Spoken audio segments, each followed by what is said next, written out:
பெஞ்சல் புயல் கனமழையை தொடர்ந்து நடிகர் சிவகார்த்திகேயன் தமிழக அரசுக்கு 10 லட்சம் நிவாரணம் வழங்கினார். பெஞ்சல் புயல் கனமழையை தொடர்ந்து நடிகர் சிவகார்த்திகேயன் தமிழக அரசுக்கு 10 லட்சம் நிவாரணம் வழங்கினார். இதனை அண்மை செய்தியாக பார்த்துக் கொண்டிருக்கிறோம்.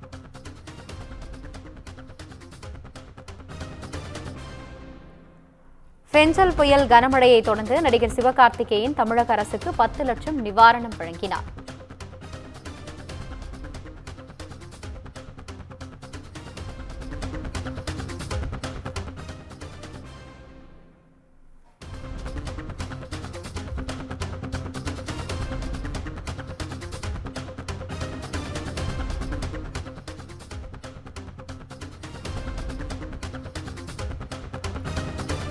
பெஞ்சல் புயல் கனமழையை தொடர்ந்து நடிகர் சிவகார்த்திகேயன் தமிழக அரசுக்கு 10 லட்சம் நிவாரண உதவி வழங்கினார். துணை முதலமைச்சர் உதயநிதி ஸ்டாலினை சந்தித்து 10 லட்சம் ரூபாய்க்கான காசோலையை வழங்கியதை அண்மை செய்தியாக பார்த்துக் கொண்டிருக்கிறோம். பெஞ்சல் புயலினால் தமிழகத்தின் பல்வேறு பகுதிகளில் கனமழை கொட்டி தீர்த்தது. இதனால் பொதுமக்களின் இயல்பு வாழ்க்கை பாதிக்கப்பட்டு பல்வேறு சிரமங்களுக்கு உள்ளாகினர். இந்நிலையில் அதனை கருத்தில் கொண்டு சிவகார்த்திகேயன் அவர்கள் 10 லட்சம் நிவாரண உதவியை தமிழக அரசுக்கு வழங்கினார். துணை முதலமைச்சர் உதயநிதி ஸ்டாலினை சந்தித்து 10 லட்சத்துக்கான காசோலையை வழங்கியதை அண்மை செய்தியாக பார்த்துக் கொண்டிருக்கிறோம்.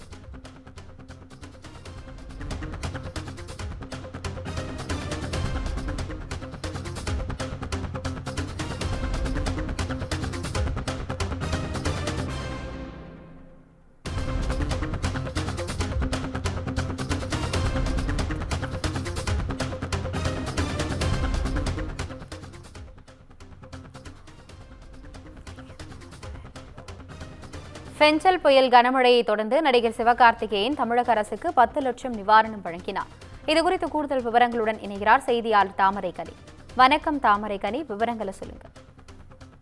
வணக்கம் ஆனந்தி. பெஞ்சல் புயல் காரணமாக தமிழகத்துல பல்வேறு மாவட்டங்கள் பெரும் வெள்ள பாதிப்பானது ஏற்பட்டிருக்கிறது. குறிப்பாக கடலூர், விழுப்புரம், திருவண்ணாமலை, திண்டிவனம் என உள்ளிட்ட பல இடங்கள்ல தற்போது வரை இந்த வெள்ள சூழ்நிலையானது நிலைத்துக் கொண்டிருக்கிறது. ஒருபுறம் அரசு சார்பில் பல்வேறு நடவடிக்கைகள் எடுக்கப்பட்டிருக்கிற சூழ்நிலையில தற்போது இந்த வெள்ள நிவாரண நிதிக்கு நடிகர் சிவகார்த்திகேயன் 10 லட்சம் ரூபாய்க்கான காசோலையை துணை முதலமைச்சர் உதயநிதி ஸ்டாலின் வழங்கியிருக்கிறார். தற்போது இது தொடர்பாக தன்னுடைய எக்ஸ் தளத்துல துணை முதலமைச்சர் ஒரு பதிவினை பதிவிட்டிருக்கிறார். பெஞ்சல் புயல் காரணமாக கனமழை தொடர்ந்து தமிழகம் மற்றும் அரசு பல்வேறு நடவடிக்கைகளை மேற்கொண்டு வருகிறது. மேலும் இந்த நிவாரணத்திற்காக, அதாவது இந்த மீட்பு மற்றும் நிவாரண பணிகளுக்காக துணை முதலமைச்சர்களிடம் முதலமைச்சரின் பொது நிவாரண நிதிக்கு திரைப்பட நடிகர் சிவகார்த்திகேயன் சுமார் 10 லட்சம் ரூபாய்க்கான காசோலை நம்மிடம் வழங்கியிருக்கிறார். அவருக்கு என்னுடைய அன்பான நன்றியும் தெரிவித்துக் கொள்வதாக துணை முதலமைச்சர் எக்ஸ் தளத்தில் பதிவிட்டிருக்கிறார். நன்றி.